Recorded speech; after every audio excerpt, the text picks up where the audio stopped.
কি করে হলো গো অ্যাক্সিডেন্টটা? ফুলকি দিদি, আমাদের নৌকোর দিকে হঠাৎ অনেক জল চলে এলো। বোধহয় বাঁধের জল ছেড়েছিল ওরা।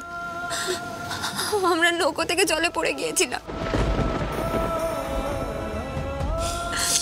স্যার আমাকে আর ম্যাডামকে নিয়ে এগোচ্ছিলেন। আমি তখনই বুঝতে পেরেছিলাম দুজনকে একসঙ্গে বাঁচানো সম্ভব নয়।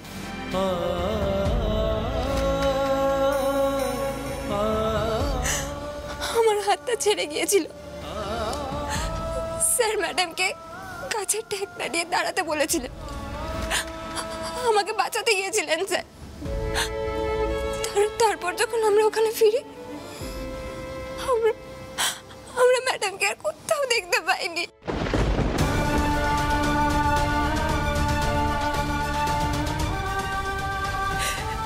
কোথাও না।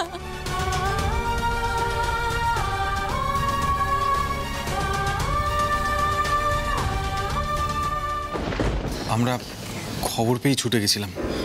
ডিজাস্টার ম্যানেজমেন্ট টিমের লোকেরা তখন পৌঁছে গেছিল। কত খোঁজাখুঁজি হলো, কিন্তু শালিনীর কোনো চিহ্ন খুঁজে পাওয়া যায়নি। কি?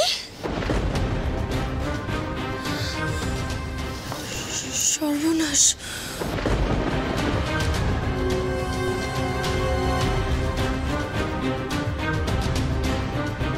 বারণ করেছিলাম, আমি সকালে বারণ করেছিলাম।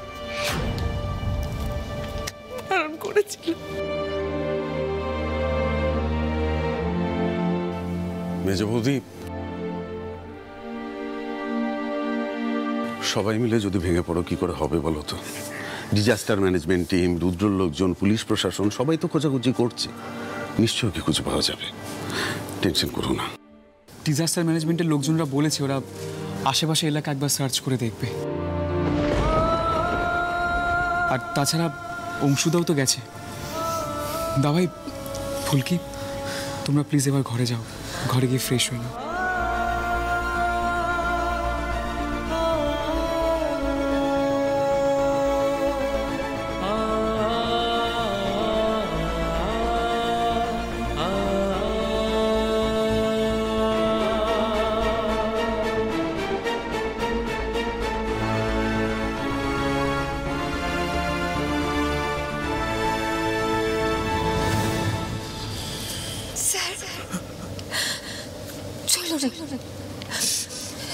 চলুন পোশাকটা পাল্টে নেবে।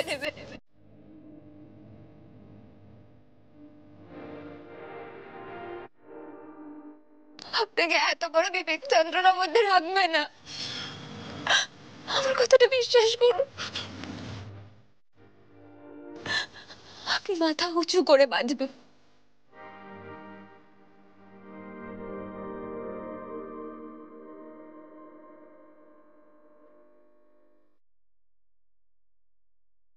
আমার কথাটা বিশ্বাস করুন স্যার।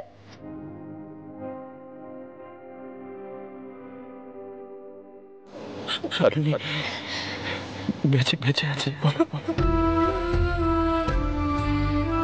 আমি নিজের কাছে নিজের মুখ দেখাতে পারবো না।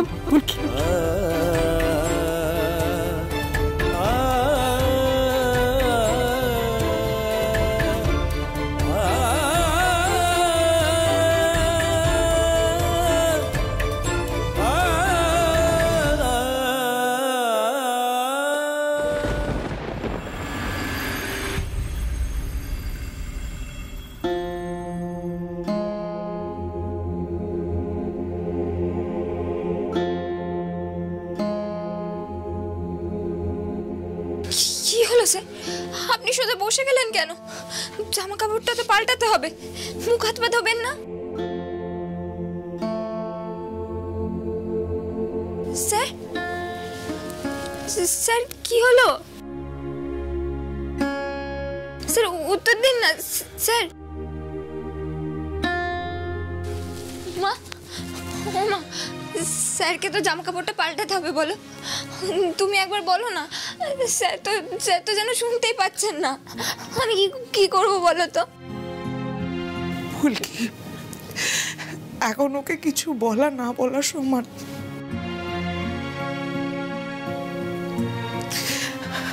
আমি জানতাম আজকে একটা না একটা গন্ডগোল হবে। কেন যে শালিনী জোর করে মোহনাপুরায় যেতে গেল? রোহিতের এই বিবেক যন্ত্রণা কি সহজে যাবে? মা, শালিনী ম্যাডামের কিচ্ছু হয়নি, কিচ্ছু না, এক্ষুনি খবর আসবে। তুমি তুমি তুমি শুধু স্যারকে পরিষ্কার হয়ে নিতে বলো তো, বলো।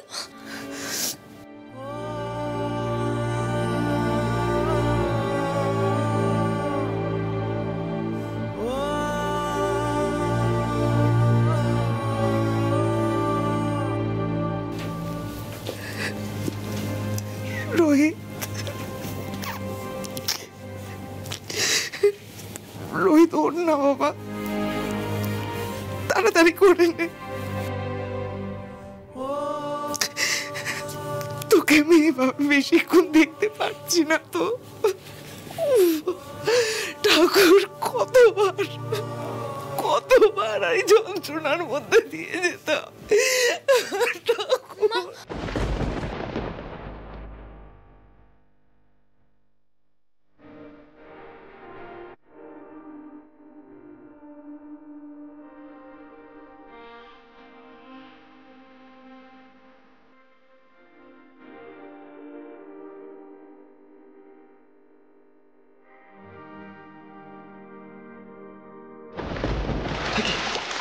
শালিনী কোথায়?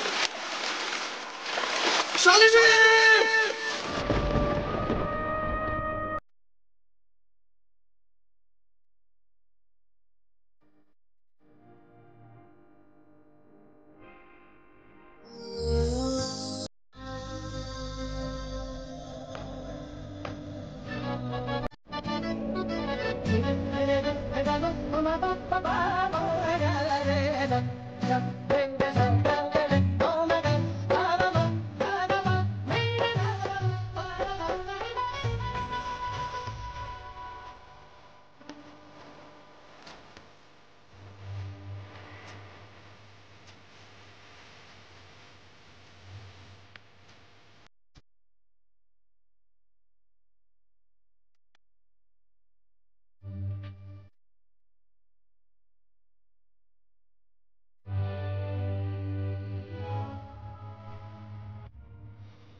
শক্তি দাও মা কালী, সহ্য করার শক্তি দাও।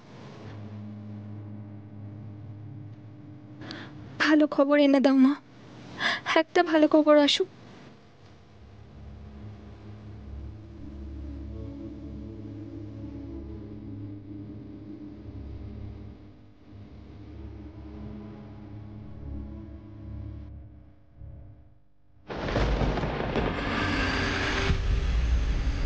অংশুদা, একটা কথা বলবো?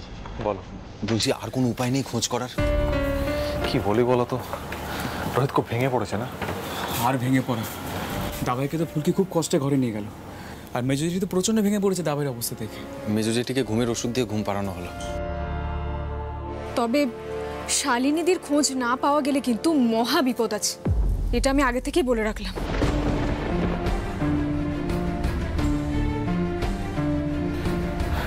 চলো গিয়ে দেখি রোহিত কি করছে, কেমন আছে।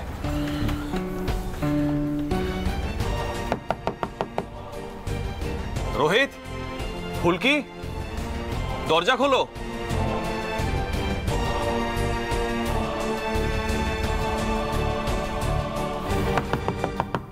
ফুলকি, ফুলকি, দরজা খোলো। ফুলকি। দাদা ভাই না, সে দেখুন নিশ্চয়ই কোনো ভালো খবর এনেছে। এসো এসো তোমরা, এসো। তুমি নিশ্চয়ই শালিনী ম্যাডামের খোঁজ পেয়েছো, তাই না? ফুলকি, ডুবুরি নামানো হয়েছিল, আশেপাশের এলাকায় খোঁজ করা হয়েছে, কিন্তু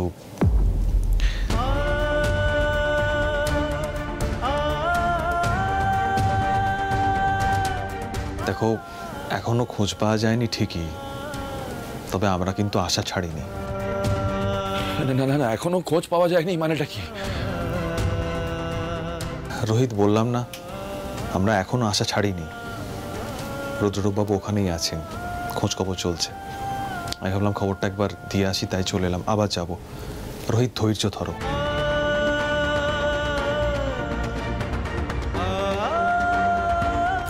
রোহিত রোহিত একটু ধৈর্য ধরো। রুদ্র, এই সমস্ত কেসে একটু সময় লাগে। রুদ্র কখন আসবে? ওর তো অনেক সোর্স আছে না, হয়তো বেটার ব্যবস্থা করতে পারবে। এই তো দিদি, রুদ্র কোথায়?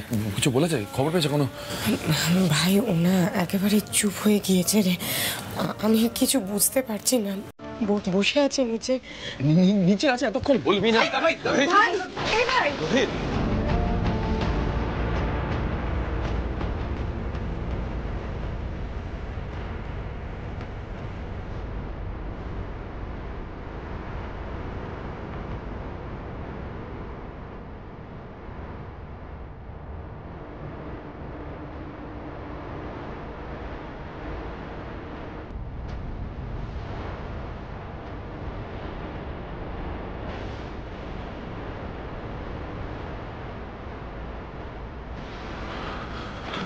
রুদ্র,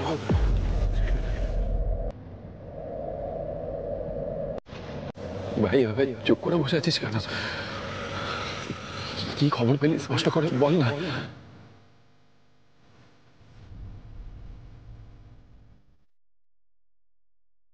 রোহিতদা, রুদ্রদাকে একটু সময় দাও প্লিজ। পারছে না আর বেচারা। রুদ্রদা একটু জল খাবে? হ্যাঁ হ্যাঁ, আমি এনে দিচ্ছি। হ্যাঁ প্লিজ।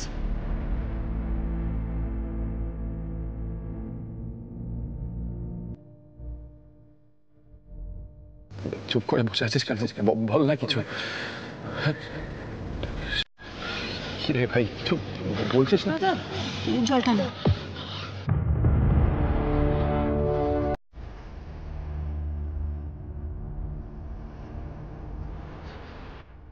কি রে, কিছু বল না, বলছিস না? রোহিত, আমার কথাটা শোন, এতটা উতলা হোস না। স্যার, স্যার আপনি ভরসা রাখুন। মা কালী এত বড় অন্যায় হতে দেবে না। শালিনী ম্যাডাম ঠিক ফিরে আসবেন। জামাই বাবু, স্যার একদম ভেঙে পড়েছে। ভেঙে পড়া উচিত না? ভেঙে পড়া উচিত তো ফুলকি, যেটা করেছে তার জন্য ভেঙে পড়াই তো উচিত।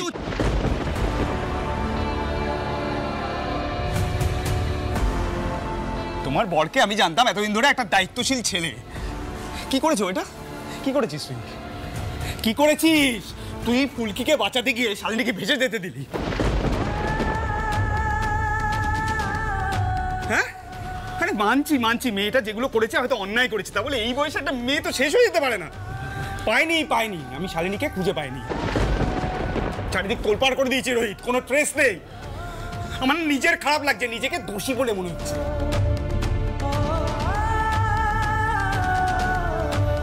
বিপদের সময় যদি মেয়েটাকে আজকে এই বাড়িতে না নিয়ে আসতাম, তাহলে আজকে হয়তো মেয়েটা। রুদ্রদা, আমরা কিন্তু সকলে শালিনীকে মোহনাপুরার দিকে যেতে বারণ করেছিলাম বারবার। হ্যাঁ বারণ করেছিলেন, শোনেনি। হ্যাঁ ঠিক আছে শোনেনি, অন্যায় করেছিল। তা বলে এরকম একটা চরম বিপদের মুখে একটা একা মেয়ে, তাকে তো ঠেলে দেওয়া যায় না পারমিতা।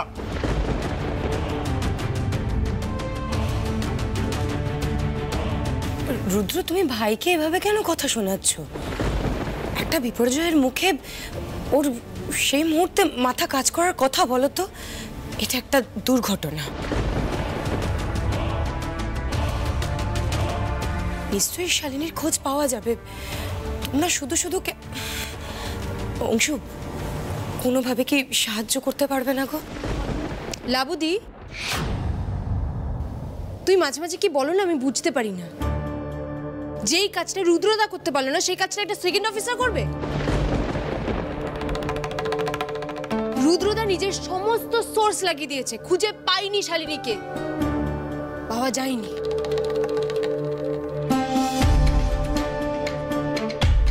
হ্যাঁ, ডুবুরি থেকে শুরু করে পাড় ধরে সার্চিং সবই করা হয়েছে অলরেডি। আমি সেটাই রোহিতকে বলছিলাম।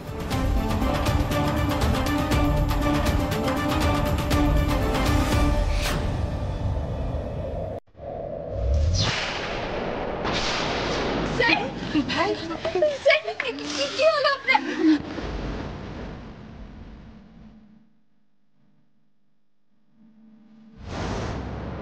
স্যার আপনি দয়া করে এই দুর্ঘটনার জন্য নিজেকে দায়ী করবেন না আপনি।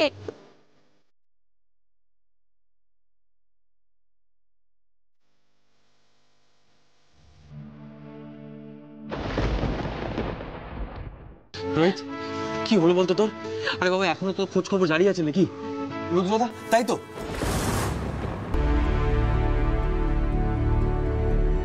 তমাল, সকাল থেকে খোঁজা হয়েছে, পাওয়া যায়নি, এখন আবার পাওয়া যাবে নাকি? রোহিত এতটা ভেঙে পড়লে কি করে চলবে বল দেখি, কোনো লাভ আছে? রুদ্র তুমি এক কাজ করো, আরেকবার ডুবুরি নামানোর চেষ্টা করো, দেখো কোনো খোঁজ খবর পাও কিনা। আমি জানি না কাকুমণি, তুমি বলছো, আমি আরেকবার চেষ্টা করে দেখছি, কিন্তু যত সময় পেরিয়ে যাচ্ছে আমার আশা ভরসা সব চলে যাচ্ছে। আমার নিজেকে এত দোষী মনে হচ্ছে না। আমি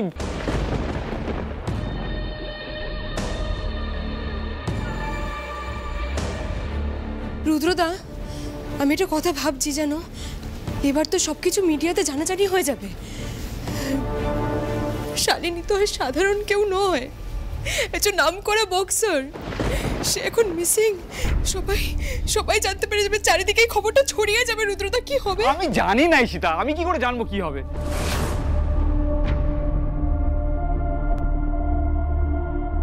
আমার এখন ভাবতে ইচ্ছে করছে না, আমার ভাবার মতো অবস্থাও নেই। কাকুমণি বললেন আবার নতুন করে ডুবুরি নামাতে, আমি সেই ব্যবস্থাটা করে আপাতত দেখি।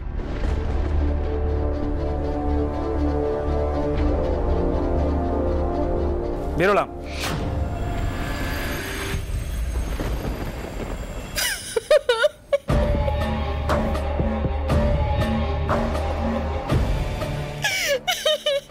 বেচারা শালিনী, ও সবসময় বলতো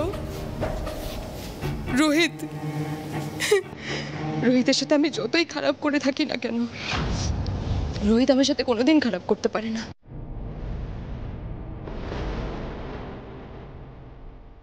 আজকেও যদি আমি বিপদে পড়ি, রোহিত ছুটতে আসবে আমাকে বাঁচাতে। এত ভরসা, এত বিশ্বাস, কি পরিণাম হলো!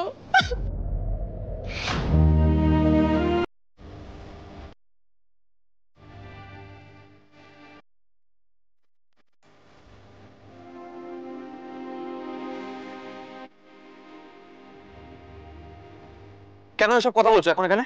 রোহিতের অবস্থাটা দেখতে পাচ্ছ না? তোমার কি কোনো সেন্স নেই নাকি গো?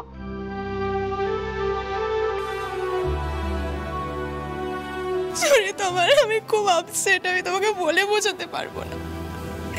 এইটুকু সময়ের মধ্যে শালিনী আমার খুব ভালো বন্ধু হয়ে গেছিল। শালিনী যে এখন, আমার যে কি খারাপ লাগছে। আমি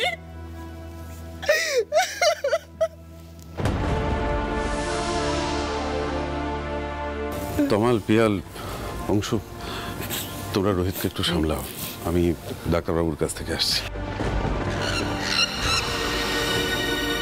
অংশু একবার শোনো না এদিকটা। হ্যাঁ কাকুমণি বলুন।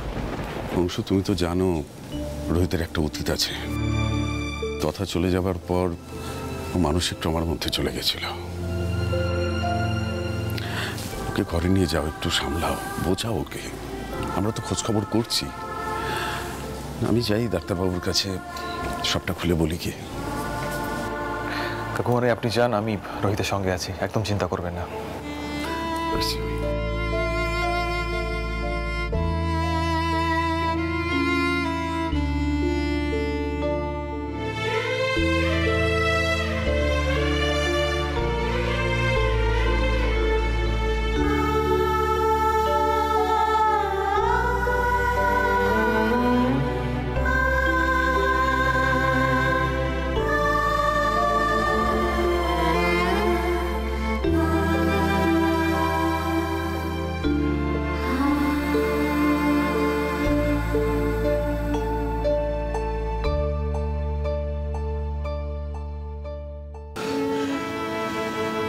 ফুলকি, যাও তো ভাইয়ের জন্য একটু গরম দুধ করে আনো।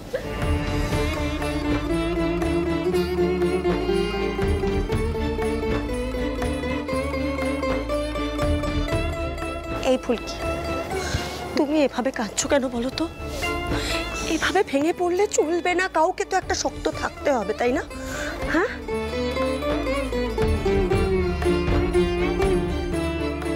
ধানু এদিকে শোন। হ্যাঁ,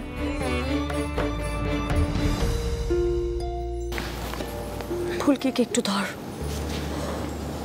ওকে তো একটু সামলাতে হবে। সবাই মিলে এরকম ভাবে ভেঙে পড়লে আমি কোন দিকটা সামলাবো বলতো? একটু ফুলকি কেঁদো না, একটু শান্ত হও ফুলকি। রোহিত, তুমি নিজেকে কেন দোষ দিচ্ছ?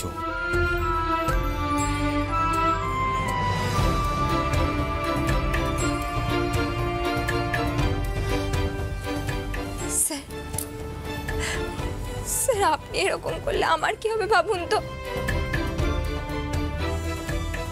আমার ভিতরে কি চলছে সেটা আপনি বুঝতে পারছেন না।